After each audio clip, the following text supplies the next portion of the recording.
ஒலிபெருக்கி நேயர்கள் அனைவருக்கும் அன்பு வணக்கம். தமிழ் சினிமாவில் ஒரு பெரும் புரட்சியை ஏற்படுத்தினவங்க 3 பேர்: இளையராஜா, பாரதிராஜா, வைரமுத்து. இந்த 3 பேரினுடைய வருகைக்கு பிறகு தான் சினிமாவில் பெரிய மாற்றங்கள் உருவாச்சு. ஸ்டுடியோக்குள்ளே இருந்த சினிமா வெளியில் போச்சு, கிராமத்து இசை சினிமாவுக்குள்ளே வந்துச்சு, ரொம்ப மெல்லிய உணர்வுகளை சினிமா பேச ஆரம்பிச்சுது. இன்னும் சொல்லப்போனால் காதல் உணர்வுகளை மிக மிக மெல்லிதாக பேச ஆரம்பிச்சுது. ஒரு பெரிய புரட்சி, பெரிய மாற்றத்தை இந்த மூவேந்தர்கள் ஏற்படுத்தினாங்க. 1980 இருந்து 2000 வரைக்கும் இவங்க ராஜ்யம் தான் நடந்தது. அப்புறம் 3 பேருக்குள்ளே என்ன நடந்ததுன்னு தெரியலை. 3 பேரும் தனித்தனியாக பிரிஞ்சாங்க. ஏன் பிரிஞ்சாங்கன்னு சொல்லி இது வரைக்கும் அவங்க எந்த காரணத்தை இவங்களும் சொல்லலை, அவங்களும் சொல்லலை. ஆனால் நம்ம என்ன புரிஞ்சுக்கிறோம்னா, ஈகோ அதுதானே காரணமாக இருக்க முடியும். வேறு என்ன அவங்களுக்குள்ள வாக்கியாவரப்பு சண்டையாக இருந்துற போது ஈகோ, நீ பெரிய ஆளா நான் பெரிய ஆளா அப்படிங்கிற அந்த ஈகோ ஏதோ ஒரு இடத்துல தீப்பெட்டி மாதிரி உரசி இருக்கும். அப்படி உரசினது பற்றி இன்னைய வரைக்கும் 3 பேரும் பிரிஞ்சிருக்காங்க. அதனால் பெரிய இசைக்கெல்லாம் பெரிய இழப்புலாம் வரல. ஏன்னா அதை ஈடு கட்டுறதுக்கு ஏஆர் ரகுமான் மாதிரி இளைஞர்கள் உள்ளே வந்துட்டாங்க. காற்று வெற்றிடத்தை நிரப்புறது மாதிரி இசையும் தன்னுடைய வெற்றிடத்தை நிரப்பிக்கிட்டே தான் இருக்கும். அதில் எந்த சந்தேகமும் இல்லை. இன்றைக்கி இவங்க எல்லாருமே இல்லைனாலும் இன்னும் 4 பேர் புதுசாக அந்த வெற்றிடத்தை நிரப்பத்தான் போகிறாங்க. இப்போ விஷயம் அது இல்லை. என்னென்னா, இளையராஜா சமீப காலமாக தன்னுடைய பாடல்களுக்கு மிக மிக ஆழமான, அதாவது எல்லாத்தையும் என்கிட்டே கொடுத்துருக்கிற லெவலுக்கு உரிமை கோரிக்கிட்டு வந்துட்டுருக்காரு. ஆரம்பத்தில் எஸ்பி பாலசுப்ரமணியம் கச்சேரிகளுக்கு பாட வெளிநாட்டுக்கு போகிறப்போ, இனிமேல் கச்சேரி என் பாட்டை நீ பாடவே கூடாதுன்னு சொல்லி அதுக்கு தடை போட்டு அவர் கச்சேரிகளை பாதியில் முடிச்சுட்டு வந்தார். அப்புறம் யார் பாடினாலும் எனக்கு காசு கொடுத்துடணும். மேடையில் இந்த மேடை கச்சேரி, கல்யாணத்தில் மேடை பச்சை, கோயில் திருவிழாலாம் பாடுறாங்க இல்லையா, அவங்க பாடுனாங்க, என் பாட்டை பாடினாங்கன்னா எனக்கு காசு கொடுத்துடணும். அப்போ ஒரு கேள்வி வந்துச்சு. அப்போ அந்த கண்ணு தெரியாதவங்கெல்லாம் ரோட்டில் உட்காந்து பாட்டு பாடிட்டு இருக்காங்களே, அவங்களும் தரணுமாலாம் கேள்வி வந்துச்சு. ஸோ இப்படி தன்னுடைய இசைக்கான முழு உரிமையை அவர் தொடர்ந்து வெளியுகளில் கேட்டுக்கிட்டு வந்தார். அதுக்கப்புறம் நீதிமன்றத்தை இப்போ அணுகியிருக்காரு. நீதிமன்றத்தில் நிறைய என்னுடைய 4500 பாடல்களை இசை நிறுவனங்கள் பயன்படுத்திகிட்டு இருக்கு, அதோட எல்லா ரைட்ஸும் எனக்கு வரணும், எல்லா ராயல்ட்டியும் எனக்கு வரணும் அவர் வழக்கு போட்டிருக்காரு. அது ஒரு பக்கம் நடந்துகிட்டு இருக்கு. இப்போ என்ன நடந்துச்சுன்னா, சமீபத்தில் நீதிமன்றம் ஒரு கேள்வியை முன் வச்சுது. இளையராஜா தரப்பில் ஒரு கேள்வியை முன் வச்சுது. என்ன முன் வச்சுதுன்னா, நீங்கள் இசையமைப்புக்கு உரிமை கோருகிற மாதிரி பாடினவர் உரிமை கேட்டால் என்ன பண்ணுறது, பாட்டை எழுதினவர் உரிமை கேட்டால் என்ன பண்ணுறது அப்படின்னு கேட்டுச்சு. நம்ம கூடுதலாக இன்னும் சில கேள்விகள் கேட்குறோம். அதில் மிருதங்கம் வாய்ச்சவன் கேட்டால் என்ன பண்ணுறது, புல்லாங்குழல் வாய்ச்சவன் கேட்டால் என்ன பண்ணுறது, இப்படி இந்த உரிமை பிரச்சனை நீண்டிக்கிட்டே போகும். கொஞ்சம் இப்படி யோசிக்கலாம். அதாவது எனக்கு ஒரு கட்டில் தேவை, என் வீட்டுக்கு ஒரு கட்டில் தேவை.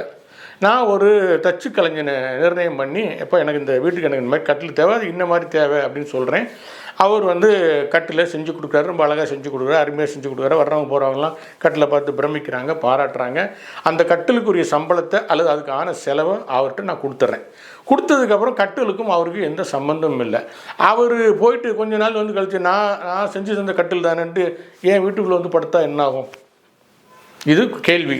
நீங்கள் கேட்கலாம், எப்பா கட்டிலும் பாட்டு ஒன்றாப்பா அப்படின்னு ஒரு கேள்வி இருக்குது. அது நியாயமான கேள்வி தான். அதுக்கு தான் அதாவது இந்திய அரசாங்கத்தால் காப்புரிமை கழகம் அப்படின்னு ஒரு அமைப்பு நடத்தப்படுது. அந்த கழகத்திலிருந்து பாடலாசிரியர், இசையமைப்பாளர், பாடியவர்கள் எல்லாருக்குமே ராயல்ட்டி போயிட்டே இருக்குது.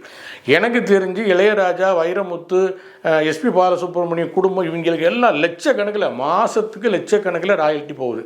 எனக்கு தெரிஞ்ச ஒரு சின்ன பாடலாசிரியர், பத்திரிகையாளராக இருந்து பாடலாசிரியர் ஆனவர், அவர் ஒரு 10-20 பாட்டு எழுதியிருப்பார் பாடல்கள். அது 2-3 பாட்டு பயங்கரமான ஹிட்டான பாட்டுகள். அவருக்கே கூட 3 மாதத்துக்கு ஒருக்கா 15,000-20,000 வருதுன்னு சொல்கிறாரு. ஸோ இந்த பணம் தான் உங்களுடைய திறமைக்கு, உங்களுடைய உழைப்புக்கு கொடுக்கப்படுகிற சன்மானம் அல்லது கூலி, எது வேணாலும் வச்சுங்க.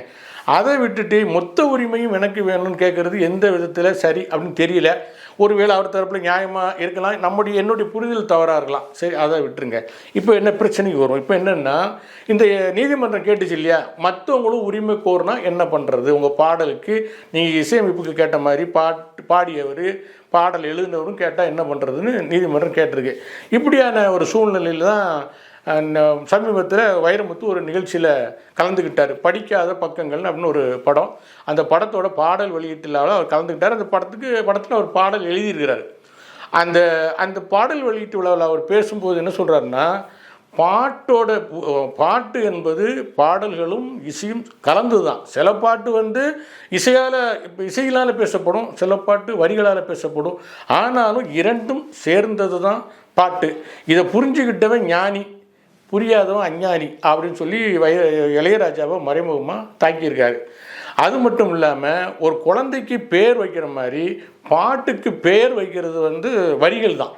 நீங்கள் ஒரு பாட்டை குறிப்பிடணுன்னா அந்த பாட்டோட வரியை சொல்லி தான் குறிப்பிட முடியுமே தவிர நீங்கள் வந்து அந்த பாட்டோட மியூசிக்கையோ சரணத்தையோ பல்லவியில் வர்ற அந்த தத்தகாரத்தையோ சொல்லி நீங்கள் குறிப்பிட முடியாது. ஸோ பாட்டுக்கு மனிதர்களுக்கு பெயர் எப்படி முக்கியமானதோ அது மாதிரி பாடல்களுக்கு பாட்டு வரி தான் பேர், அடையாளம், முகவரி அப்படின்னு வைரமுத்து ஆணித்தரமாக சொல்கிறாரு. இப்போ அவருடைய பேச்சை நீங்கள் கொஞ்சம் கேளுங்க, அப்புறம் நம்ம கடைசியாக பேசுவோம். ஒரு பாடலில் இசை பெரிதா மொழி பெரிதா என்பது ஒரு பெரிய சிக்கலாக பேசப்பட்டு கொண்டிருக்கிறது. இதில் என்ன சந்தேகம் உங்களுக்கு? இசை எவ்வளவு பெரிதோ மொழி அவ்வளவு பெரிது, மொழி எவ்வளவு பெரிதோ இசை அவ்வளவு பெரிது. ரெண்டும் கூடினால்தான் அதற்கு பாட்டு என்று பெயர்.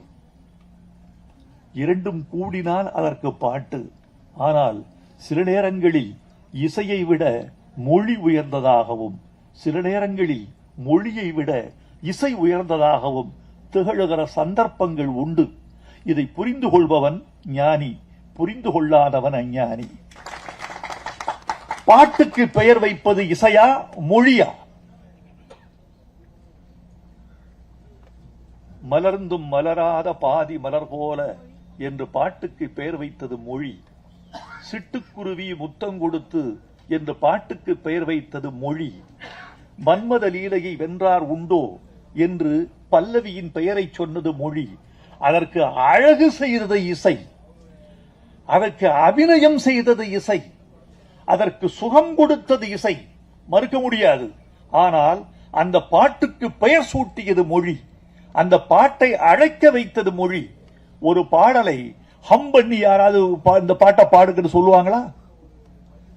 இந்த பாடலை இத பாடுங்க சொல்லுவாங்களா யாராவது? சின்ன சின்ன ஆசை என்று பாடுகள் என்றுதான் சொல்லுவார்கள்.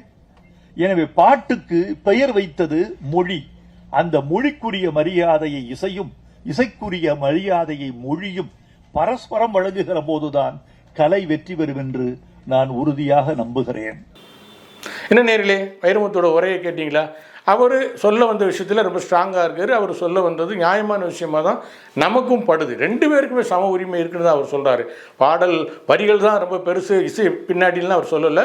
இரண்டுக்குமே சம உரிமை இருக்குது. யாருமே ஒரு பாடலுடைய சிறப்புக்கு இசையும் காரணம், பாடல் வரிகளும் காரணங்கிறதுல ரொம்ப ஆணித்தரமாக சொல்கிறாரு.